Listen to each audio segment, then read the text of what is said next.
Bem-vindos a mais um programa Seguro Sem Mistério. Eu sou Júlia Sena e esse é o nosso ponto de encontro para falarmos sobre o mundo do seguro de forma simples, objetiva e estratégica. O Seguro Sem Mistério, no ar há 2 décadas pelo canal 20 da NET do Rio Grande do Sul, conta com patrocínio master da Icatu e da Rio Grande Seguros e Previdência. Além, é claro, do apoio de grandes marcas que vocês verão na telinha ao longo aqui do nosso episódio, marcas essas que acreditam no nosso propósito de agregar as pessoas e o mercado de seguros através da comunicação.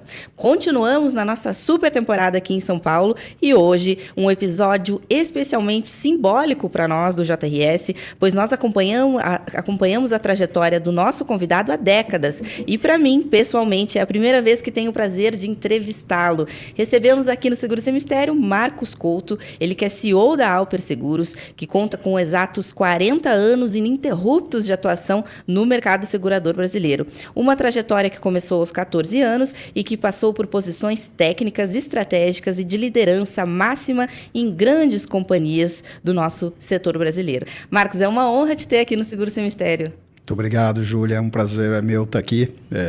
Vocês são uma referência no que fazem, né?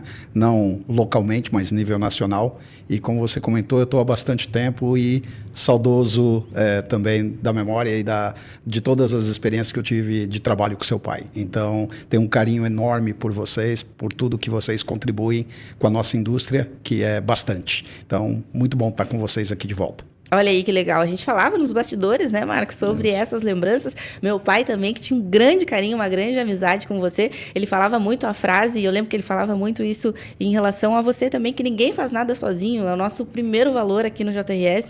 Então é isso, essa construção, né, essas relações e esses momentos de entrevista que fazem o trabalho valer a pena, né, Marcos? Mas conta um pouquinho pra gente, 40 anos de mercado, 4 décadas, começou a beber no mercado de seguros, que filme que passa na cabeça quando tu olha para essa trajetória?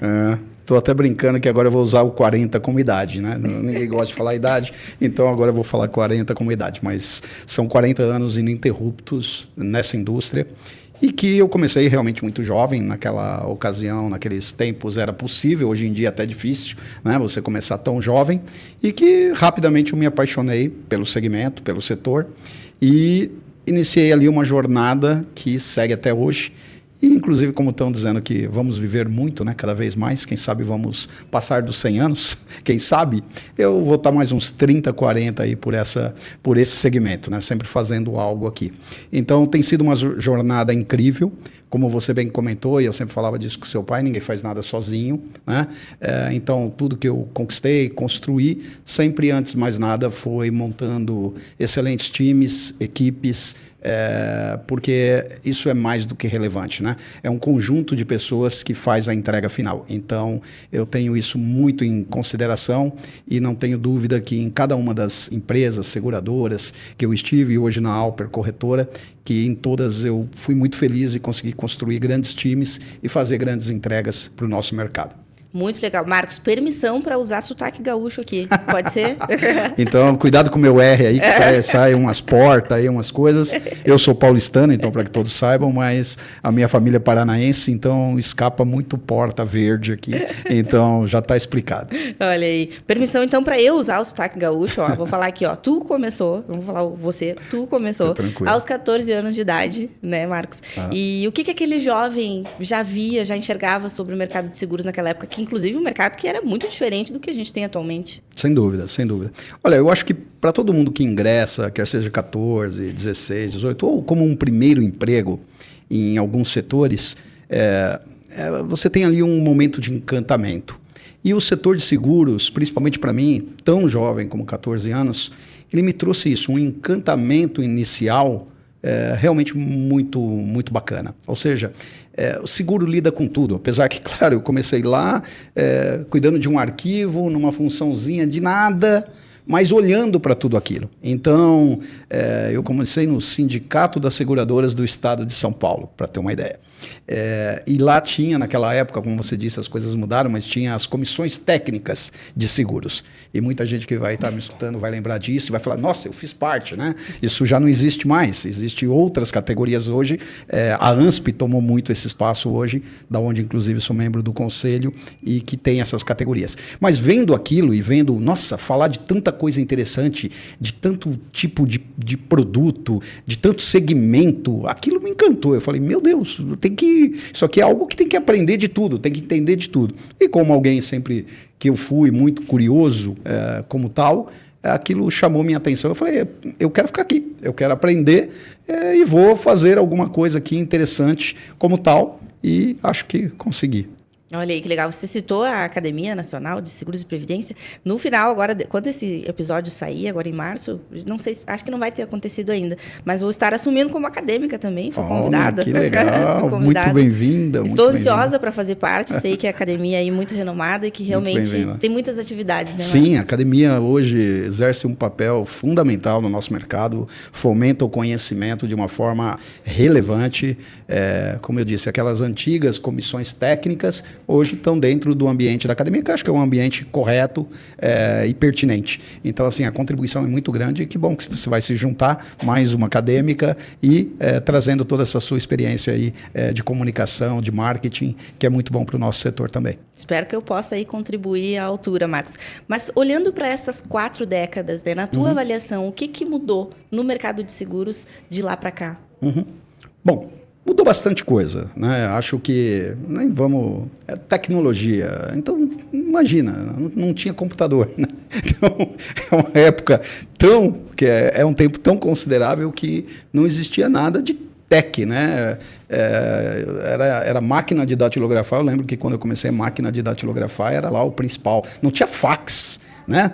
Não tinha nada de tecnologia. Então, a revolução da tecnologia, ela sem dúvida foi algo transformacional e continua sendo, porque é algo muito vivo, em alteração o tempo inteiro e que você tem que estar completamente antenado e se atualizando, né? Existem sempre, eu também falo para todo mundo, para o meu time, para as pessoas que trabalham comigo, tem 2 tipos de desenvolvimento, né? Tem o desenvolvimento da empresa, o desenvolvimento corporativo, e tem o seu desenvolvimento pessoal. A empresa, inclusive, ajuda muito as pessoas a se desenvolverem, mas você tem que ser o maior interessado no seu desenvolvimento, independente da empresa. Então, tecnologia é um exemplo que todo mundo tem que buscar hoje em dia. Você tem que querer estar antenado, você tem que buscar fazer um curso, você tem que entender de algo novo, e isso vai agregar para o seu currículo como tal. Então, acho que o mercado foi transformado nesse contexto e vai continuar sendo transformado. O nosso mercado, eu acho que um mercado que aproximou-se mais dos clientes, né? Então, o mercado cresceu muito, o mercado se tornou muito dinâmico e os clientes, com todo esse tempo decorrido, entendem muito de seguro hoje e participam muito ativamente de tudo. Então, acho que nesse contexto, e o cliente é o centro de tudo, o cliente é muito mais exigente hoje do que ele era há algum tempo atrás. Então, novamente, você tem que estar, quer seja como empresa, quer seja como profissional, muito gabaritado para poder atender a demanda desse cliente, que é um cliente cada dia mais exigente. Seja um cliente pessoa física ou um cliente pessoa jurídica. Agora, ainda tem muita coisa, né? Nossa, passou tanto tempo, aconteceu tanta coisa, mas o nosso mercado, por exemplo, continua um mercado subpenetrado. Um mercado que ainda tem espaço para aumentar a participação. A quantidade de pessoas e de empresas que não adquirem alguns tipos de seguros é muito grande. E, portanto, tem muito espaço ainda para isso. E se a gente fosse, né, nessa seara ainda pensar o que mudou mais, se foi produto, regulação ou pessoas, nesse sentido seria pessoas, Marcos? Olha, pessoas... naturalmente, como eu disse, mudaram, se tornaram mais exigentes, têm acesso à informação de uma forma mais rápida, mas mudou tudo de fato no nosso mercado. Eu estava falando que não tinha tecnologia, mas o nosso mercado era um mercado regulado em termos de resseguro. Né? Então, era um mercado fechado, um mercado onde você não tinha nenhuma liberdade para precificar, por exemplo. Precificar era uma loucura, né? Numa seguradora. E isso evoluiu com a desregulamentação do mercado de resseguros. É claro que o Brasil ainda tem um modelo muito particular, na minha opinião, né? Com ressegurador admitido, local, eventual, essas coisas todas que foi a primeira mudança que foi feita. Então, eu acho que, inclusive, a gente ainda está num momento de transição do mercado de resseguros, mas isso também... Essa mudança, que foi uma mudança material, porque você imagina, se eu não estou enganado, só existiam 5 grandes mercados de seguro que eram mercados fechados de resseguro. E o Brasil, um mercado enorme, era fechado nesse contexto. A partir do momento da abertura, aí você pode criar muito mais. Você tem liberdade de criar produto e liberdade de precificar. Então, essa foi uma transformação material e todo mundo teve que se adaptar a isso. E se a gente pudesse dividir, Marcos, a tua carreira em ciclos, quais seriam eles? 2 grandes ciclos. Eu vou simplificar. Até eu ser gerente e depois de eu ser gerente. Porque, para mim, a função de começar com 14 anos, dentro de um arquivo, né, uma função totalmente braçal, praticamente, a minha ambição, a hora que eu comecei a sonhar, eu sempre busquei sonhar grande. E atingir essa posição, que era uma posição de gerência, que muitas vezes eu vejo pessoas nem valorizando, para mim foi a maior conquista da minha vida, no meu primeiro ciclo. E eu digo que eu sou até hoje o gerente mais feliz que existe. E talvez o mais completo, porque para mim é uma função super relevante. Super relevante. Todo mundo diz que tem que fazer algumas coisas na vida, né? Tem que ter um filho, tem que plantar uma árvore, tem que escrever um livro. Eu tenho um projeto de um livro que muita gente sabe. E nesse projeto, o meu livro chama-se O Gerente CEO. Então, meu livro tem nome, não pode ninguém copiar agora. Olha, já estou aproveitando para que amanhã ninguém lance. Mas o título do meu livro é O Gerente CEO. Tamanha relevância que eu dou para essa função, que se você ali, quando atingir essa posição, se transformar no que eu chamo de um gerente completo, a chance de que você vá ascender outras posições relevantes é muito, muito material. É muito certo que você vai conseguir, de fato, evoluir. E aí depois, naturalmente, então eu falo, são 2 ciclos até atingir isso, e daí para frente, de novo, o céu continuava sendo o limite, e acho que todo mundo, como tal, tem a grande ambição de chegar à posição número 1 em qualquer que seja o seu segmento ou empresa. E, graças a Deus, eu também acabei atingindo isso há 20 anos atrás, quando eu me tornei presidente de uma multinacional, que era a Ace Seguradora, que hoje em dia é a Chubb. Sim. Então, são essas 2 grandes momentos da minha vida, bastante felizes e de realizações onde eu fico muito satisfeito. Mas eu volto a dizer, eu sou o gerente mais feliz. Eu sentaria numa posição como essa, sendo feliz e conseguindo trabalhar ali todo dia empolgado. E ainda nesse sentido, Marcos, a tua trajetória ela começou, né, como técnica, com uma forte base matemática, atuarial. Como que isso, na tua visão, essa formação, ela moldou a tua visão de mercado e até onde você chegou, né, há 20 anos atrás e está até hoje numa posição de liderança? Pô, Júlia, essa pergunta é ótima, sendo sincero. Vou aproveitar para reforçar e botar... Eu não gosto muito de ficar usando, e me corrija até se eu usar algumas expressões em inglês, mas às vezes é importante porque se fala tanto e às vezes as pessoas confundem. Então, hoje em dia se fala muito de hard skill e soft skill, né? E o hard skill nada mais é do que o conhecimento técnico. E o soft skill, as suas habilidades emocionais, vamos assim chamar. E é muito importante o hard skill. Então, hoje em dia eu vejo as pessoas falando, nossa, mas você tem que ter um soft skill. Qual é o soft skill dessa pessoa? O soft skill dela é boa, ela sabe lidar com gente, ela sabe comunicar, ela sabe, né, fazer todas as coisas que são necessárias ali no desempenho daquela função, de imagem, de tudo. Mas e o hard skill dela? Tem gap ou não tem gap? É bom o suficiente? Então, sendo muito sincero, o meu sucesso, ele vem antes pelo hard skill. Então, eu sempre quis ser o melhor técnico. Os primeiros 20 anos da minha vida, praticamente, eu fiquei numa linha de negócio que é seguros de carga, seguros de transportes. E sendo muito sincero, eu me considerava, se o mercado não me considerava, é outra coisa, mas eu me considerava o melhor underwriter, o melhor subscritor de seguros de cargas. E para isso eu estudava muito, sempre. E aí, na hora que eu virei diretor técnico, eu fui estudar todas as outras áreas de negócios e eu fui estudar como gestão, todos os fundamentos de gestão. Então, para mim, o conhecimento técnico, hard skills, é a parte mais relevante. Porque você pode chegar a uma determinada posição elevada, ainda se o seu hard skills não é tão bom ou tem falhas. Mas se manter nela vai ser muito difícil. A quantidade de pessoas que assumem diretoria, vice-presidências ou presidências uma única vez na carreira é muito grande. Por quê? Porque, na verdade, ela não está sólida o suficiente para aquela função. Eu, inclusive, sempre tomo muito cuidado. E pessoas que trabalham comigo sabem que eu realmente dou uma promoção quando eu entendo que a pessoa já é.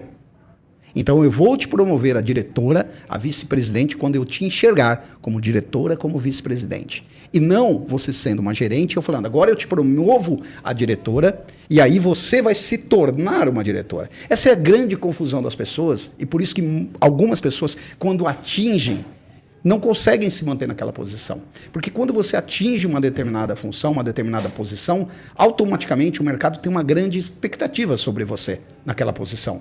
Se você está representando uma diretoria de uma empresa, as expectativas do mercado é sobre um diretor. E se você não está totalmente preparado para aquilo, não vai dar. Interno e externamente. Então, hard skills para mim é isso, é a parte mais relevante. Na Alper, que hoje, né, é o meu negócio, a minha empresa, o meu projeto de vida, para que eu começasse a Alper, então a minha vida praticamente inteira foi sendo segurador e ressegurador. E aí eu decido, na hora que eu fui empreender, montar uma corretora de seguros. Então eu conhecia bastante de corretor, mas eu não tinha sido corretor de seguros. E eu quis montar ainda uma consolidadora de corretora. Eu fui 2 vezes para os Estados Unidos visitar todas as principais consolidadoras de corretora. Todas. Para entender como elas eram, como elas funcionavam, o que deu certo, o que não dava certo, e tentar desenhar um modelo que pudesse funcionar no Brasil. Então, de novo, isso é hard skill. Isso não é soft skills.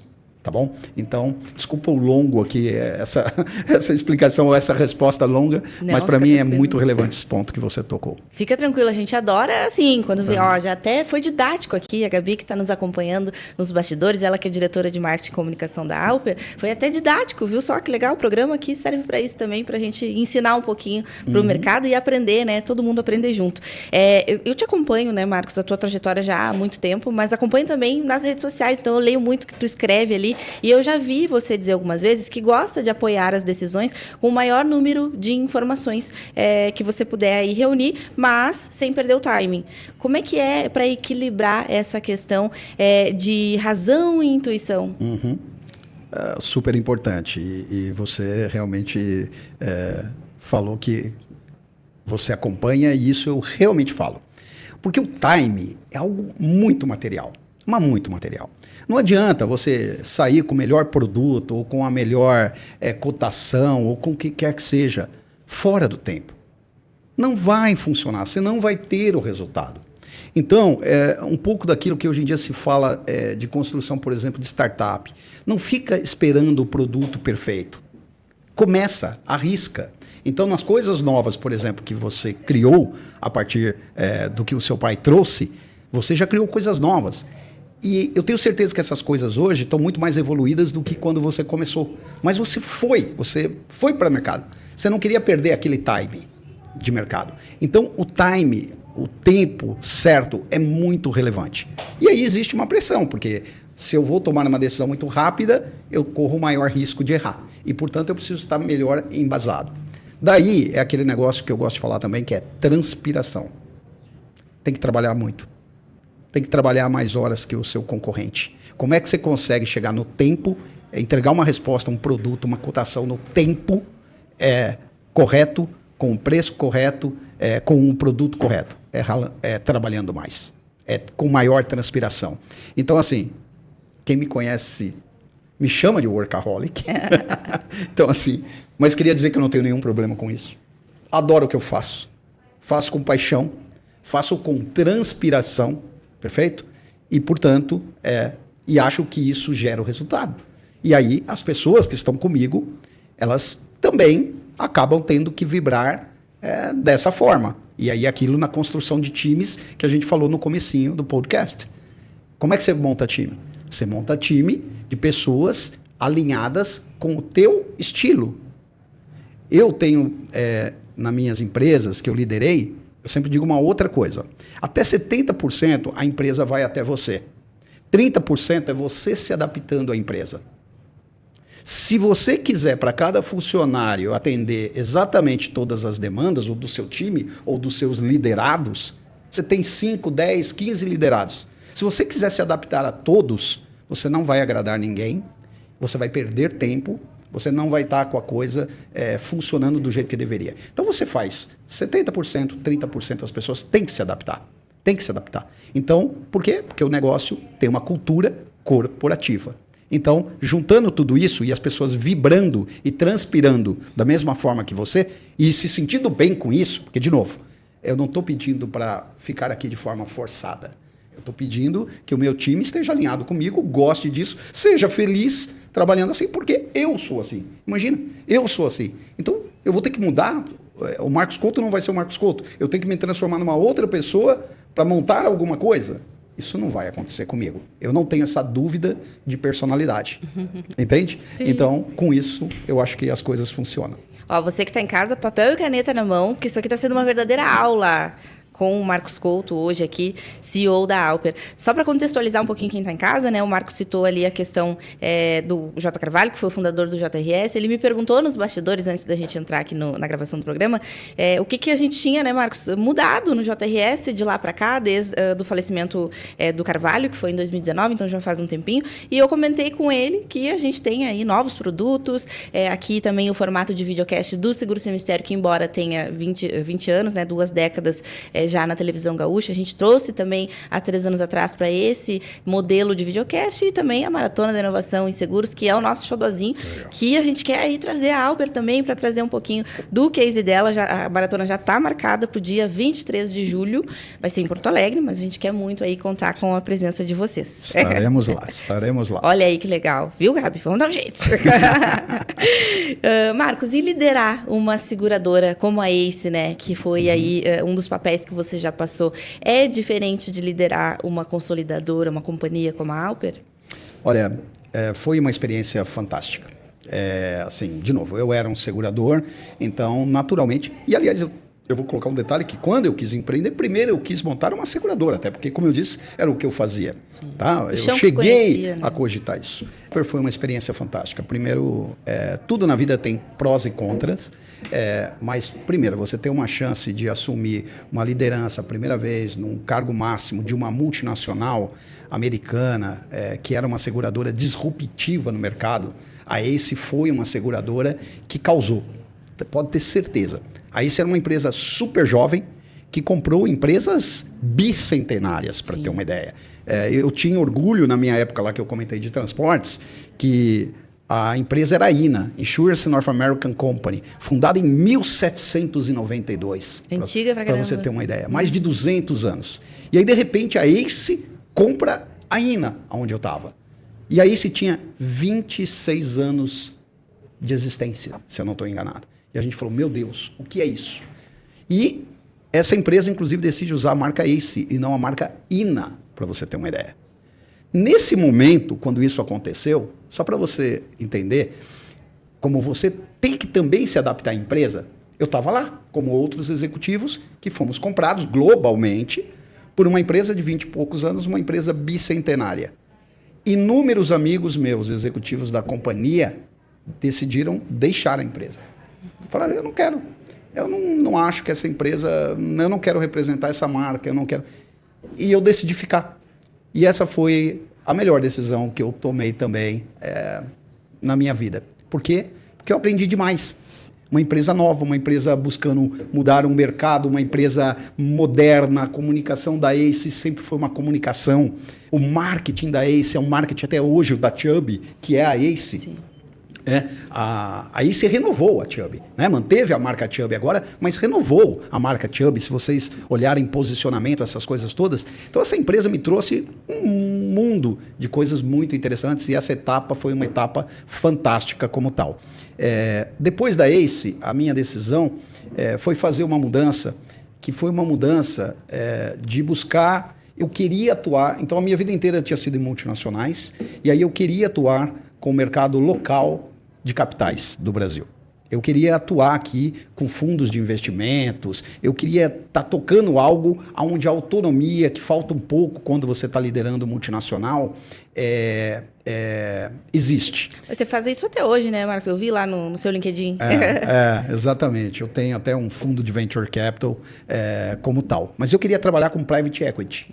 E eu busquei oportunidades. Em 2011, eu deixo a ACE, depois de 5 anos como presidente, triplicando a empresa, saindo de 2 filiais para 15, tendo lançado um monte de novos produtos, tendo acompanhado todo o processo de desregulamentação de resseguro, aberto todas as resseguradoras. Eu quis fazer algo novo, mas trabalhando com o mercado local de capitais.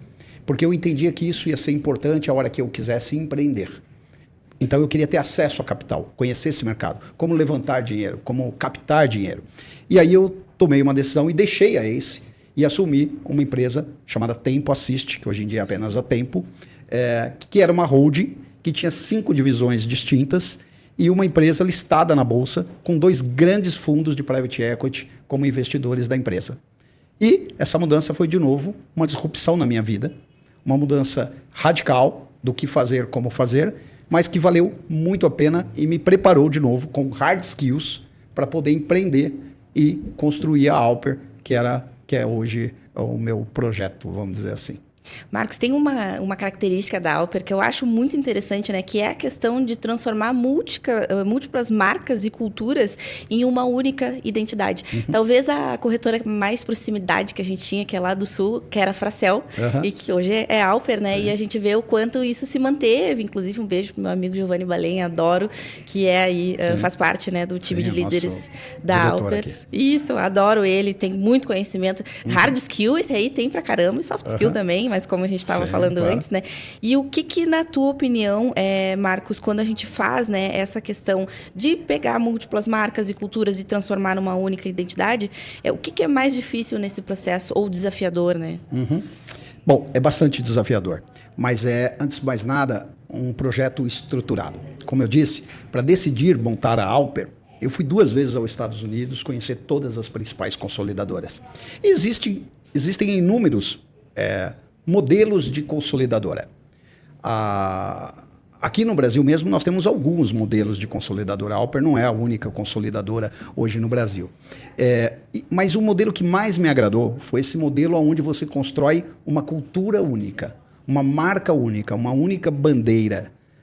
E isso, para mim, pela experiência que eu havia tido anterior, quer seja empresa bicentenária, como a Signa Ina, ou como uma nova empresa, como a ACE, que uma empresa jovem, mas com uma cultura muito forte e que conseguiu assumir uma empresa bicentenária e transformar, eu pensei, é isso que eu tenho que fazer.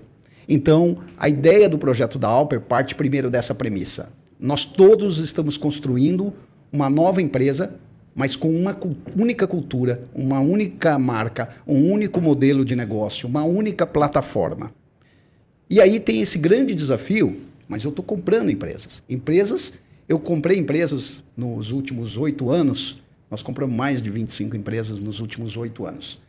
E eu comprei empresa que tinha 7 anos de mercado e empresa que tinha 43 anos de mercado.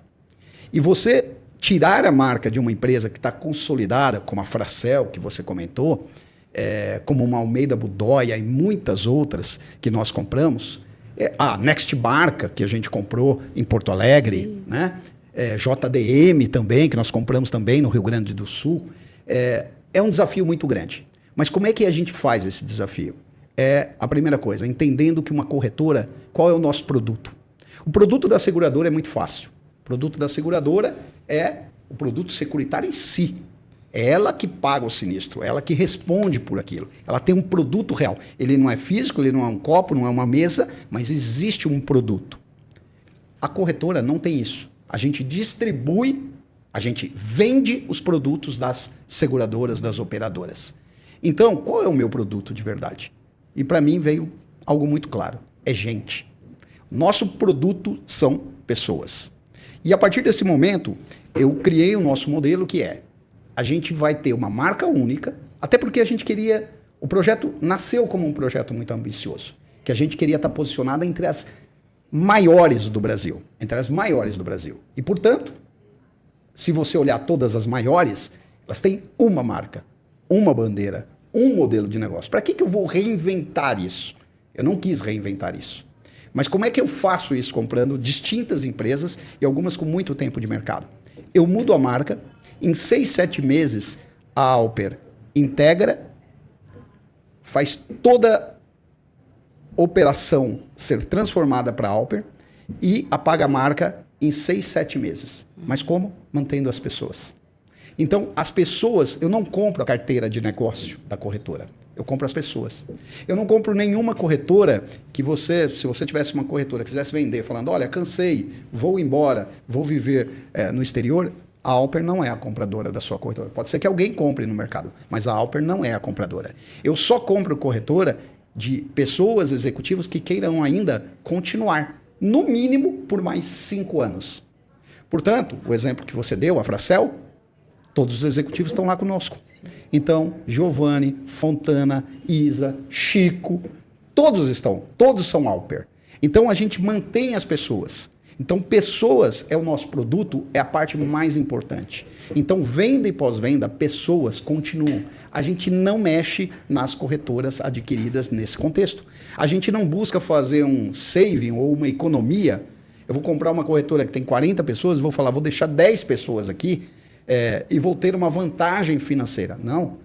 Eu compro e mantenho as pessoas. Claro, eu faço sinergia em área de finanças, em RH, em marketing, em áreas jurídico, nessas áreas. Mas na minha área, que é o meu produto, que é o front com o cliente, que é venda, pós-venda e sinistros, é na ponta. E isso muda tudo. Por quê? Porque as pessoas elas estão com uma nova marca, mas o cliente reconhece. E o cliente, inclusive, fica feliz. O cliente fica feliz se amanhã você se transformar numa outra grande marca de mídia do mercado, mas continua a Júlia e a equipe da Júlia. Então o cliente reconhece isso, entende e continua com a gente. E aí a gente consegue construir uma cultura muito interessante e muito diferenciada, porque a gente não perde nenhuma performance nas nossas aquisições. Isso é muito perspicaz, né, Marcos? Não. Você viu esse modelo exato nos Estados Unidos ou foi algo assim que você observou coisas parecidas lá e transformou para cá? Eu vi um modelo como esse, exatamente. Eu vi muitos modelos, alguns como esse, outros distintos. E aí, dentro da construção que eu pensei, eu disse, é isso que eu quero. E lembra que eu disse que o projeto desde o começo era, poxa, eu quero criar uma grande empresa. Eu quero que a Alper seja entre as maiores. 8 anos depois, mais de 25 aquisições depois, a Alper tem 28 escritórios, em 15 estados, quase 1.300 pessoas já, e a gente já é a maior corretora de seguros nacional, excluindo os bancassuras. Então, você imagina. E em alguns ramos, a gente já é a número 1. Né? A gente é maior que a maioria das corretoras multinacionais que estão presentes aqui no Brasil. 8 anos depois de iniciar um projeto. E isso com uma cultura forte. De novo, não é algo que o mercado olha e fala, não consigo entender aquilo. Né? Não, o mercado reconhece. Então, reconhece a Alper, reconhece a marca, reconhece a estrutura, reconhece a cultura da empresa. Todo mundo conhece a cultura da Alper. A Alper é uma empresa dinâmica, moderna, meritocrática, inclusiva, mas meritocrática. Tem espaço para todo mundo. Mas a forma de cobrar é igual para todo mundo e a exigência é igual para todo mundo. E, Marcos, trazendo um pouquinho mais de números, né, para essa grandiosidade que você está nos trazendo da Alper, ela administra atualmente cerca de 6 bilhões em prêmios, me corrija se eu estiver errada, hein? E cresceu mais de 7 vezes desde 2017. Além disso, também recebeu, agora vive, né, uma nova fase com um aporte de 850 milhões. É muita coisa, né, Marcos? O que muda com esse investimento? É muita coisa. Realmente, assim, a gente está muito feliz. É um momento super especial. A Alper operou a maior parte dos seus últimos 8 anos como uma empresa SA listada na Bolsa. Então, nós éramos uma empresa que cada 3 meses estávamos lá reportando resultados. E esses resultados sempre crescentes e positivos, o que era muito bacana. Até o momento que chamou a atenção de um fundo internacional, muito respeitado e muito grande e com muita experiência também no mercado de seguros, investe internacionalmente muito forte em seguros, em corretoras, em resseguradoras, em MGA, quer seja na Europa, Ásia, Estados Unidos, que é o Warburg Pincus. Então, esse fundo, olhando para a Alper, acompanhando a Alper ao longo dessa trajetória que a gente estava tendo no mercado brasileiro, decidiu se tornar investidor da companhia, fez uma oferta, que essa que você comentou, e a gente fez um processo de fechamento de capital. Nós deixamos a bolsa, fizemos uma OPA, que é o processo de fechamento de capital, e restaram, então, 4 acionistas apenas. Então, hoje a Alper é uma empresa SA, de capital fechado, como são praticamente todas as outras, tá? Todas as outras corretoras grandes, multinacionais, inclusive no Brasil, são igualzinho como a Alper é hoje. Aqui no Brasil, ela é uma SA de capital fechado, como a Alper. E a Alper tem 4 acionistas hoje. O principal é o Warburg Pincus, que é esse fundo internacional americano. O segundo fundo é um fundo carioca de private equity chamado Axon Investimentos, muito bacana também. Eu e o André Martins, que é o sênior vice-presidente da nossa unidade de benefícios. Então, eu comecei investindo na empresa, eu e o André, oriundo de uma aquisição no passado da companhia, e a gente vendeu e recomprou no mesmo preço desses 2 fundos de investimentos. Então, a Alper tem os seus principais executivos completamente alinhados, inclusive financeiramente no risco para o negócio. Então, esse é o momento da companhia. E esse capital, não tem nenhuma dúvida, né? Grande parte desse capital é um capital que está direcionado para acelerar a companhia. Então, desde a entrada, desde janeiro de 24, que o Warburg Pincus está com a gente acelerou diversas iniciativas de abertura de filiais orgânicas que a gente fez, de produtos, tecnologia. Então, a gente tem uma área muito robusta hoje de tecnologia. Eu acho que assim, nenhuma corretora tem a estrutura que a gente tem em tecnologia hoje. E a gente acelerou o nosso processo de aquisição. Então, a gente comprou só o ano passado, foram 6 aquisições, 7 closing o ano passado. E esse ano a gente tem uma expectativa, de novo, muito forte, de um volume muito importante de novas aquisições. E num modelo que o fundo simplesmente ratificou o nosso modelo. Ele não entrou para mudar o nosso modelo. Então, o modelo continua sendo o mesmo, com uma atuação, inclusive, nacional. A Alper está interessado, então, todos os corretores aí que estão nos ouvindo, a gente tem interesse em aquisição de corretoras especialistas, que é o que a gente gosta. Mas eu queria aproveitar e falar de uma outra área, já que a gente falou aqui de aquisições e do modelo de aquisição da Alper, mas eu queria também que todos os corretores de tamanhos que podem não se enquadrar numa aquisição, eles saibam que a Alper tem uma divisão chamada Alper Network. E isso é muito relevante. Como eu disse, o corretor tem que pensar grande. E, portanto, ele está lá com uma corretora pequena, especialista, não tem como ele fazer muitos produtos. Até porque ele não tem esse conhecimento, ele não tem time para isso, mas ele tem o principal, ele tem o cliente. Portanto, ele se torna parceiro da Alper, ele se torna Alper Network e aí ele explora todos os produtos. A Alper hoje é uma corretora completa, que tem todos os produtos pessoa física e todos os produtos pessoa jurídica. E isso é uma oportunidade única. A gente hoje tem mais de 500 parceiros pelo Brasil, e ainda tem muito mais aí para a gente construir através da Alper Network. Eu ia te perguntar agora, Marcos, o que vocês buscam numa corretora para elas fazerem parte da Alper? Bacana. Então, a primeira coisa é corretora especialista. A gente dá muito valor para uma corretora especialista. O que é uma corretora especialista? 70%, 80% do volume da receita dela está em 1 ou 2 produtos. 70%, 80% para cima. Tá bom? Depois tem uma questão de tamanho da corretora, que eu não vou ficar entrando, que isso está dependendo de onde a corretora está em cada estado, tem uma questão do tamanho que ela precisa ter para poder fazer parte e, naturalmente, a representatividade que aquela corretora tem ali no mercado. Pode até ser uma corretora jovem, mas uma corretora jovem que a gente vai estudar muito como é a reputação, como é o reconhecimento daquela corretora naquele local. E a prova disso, vou dar um exemplo. Ano passado, entre as 7 aquisições que a gente concluiu o ano passado, uma delas nós compramos uma corretora em Lucas do Rio Verde, no Mato Grosso. Então, para você ter uma ideia, para muita gente, nunca ouviu falar de Lucas do Rio Verde. Eu nunca tinha ouvido. Lucas do Rio Verde hoje uma das principais cidades do agro do Brasil, no Centro-Oeste. E lá nós encontramos uma corretora que se chamava Reolon, uma corretora muito interessante, com mais de 30 pessoas, para você ter uma ideia. Então, olha só, uma corretora robusta em Lucas do Rio Verde. Aliás, isso quebra, muita gente me pergunta, mas tem tanta corretora boa assim pelo Brasil, mas tem corretora para comprar? Eu falo, tem muita corretora. E a gente quer comprar do Oiapoque ao Chuí, tá bom? Então, se tiver uma corretora boa no Acre, nós vamos comprar uma corretora boa no Acre. Assim como compramos em Cruz Alta, no Rio Grande do Sul, verdade, a JDM, que é quase Argentina, né? Então, a gente não tem essa limitação geográfica. Essa é uma coisa muito interessante no nosso programa de aquisição de corretoras. E com essa vantagem, o time lá vai continuar.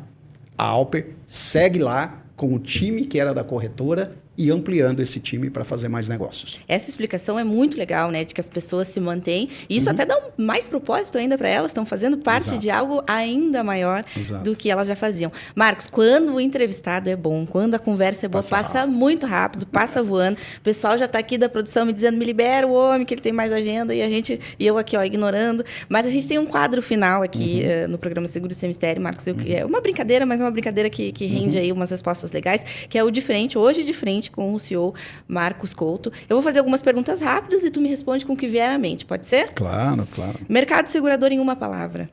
Dinâmico. O maior erro das seguradoras hoje? Ainda acho que é gap de tecnologia. O maior erro dos corretores? É pensar pequeno. Consolidação é?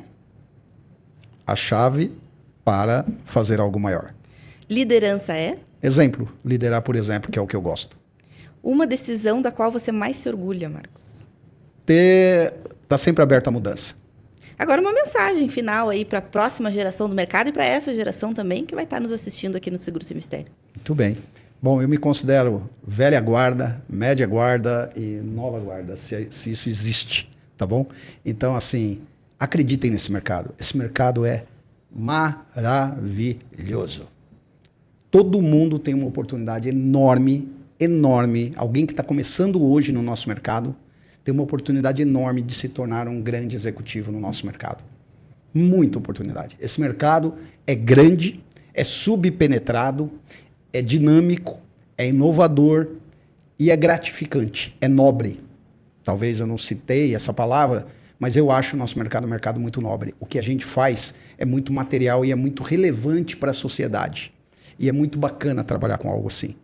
Quando você trabalha sério, você sabe que no pior momento de uma pessoa física ou de uma pessoa jurídica, o seguro está ali para reestabelecer. Você fala, isso aqui que eu faço é muito bacana. Vou dar um exemplo. Esse ano passado, nós pagamos o maior sinistro da história da Alper. 15 anos de mercado Alper. E, se eu não estou enganado, está entre os 10 maiores sinistros já pagos no Brasil. R$ 1 bilhão, aproximadamente. R$ 1 bilhão. Então, não tem empresa grande que suporta um baque de R$ 1 bilhão sem machucar pesadamente o seu resultado, para não dizer a continuidade daquele negócio.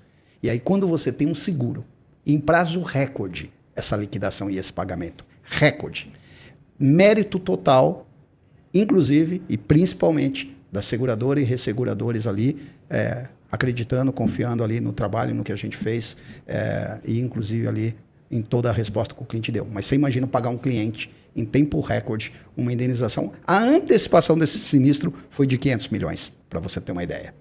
Então, quando você faz isso, mas pode ser um sinistro pequeno.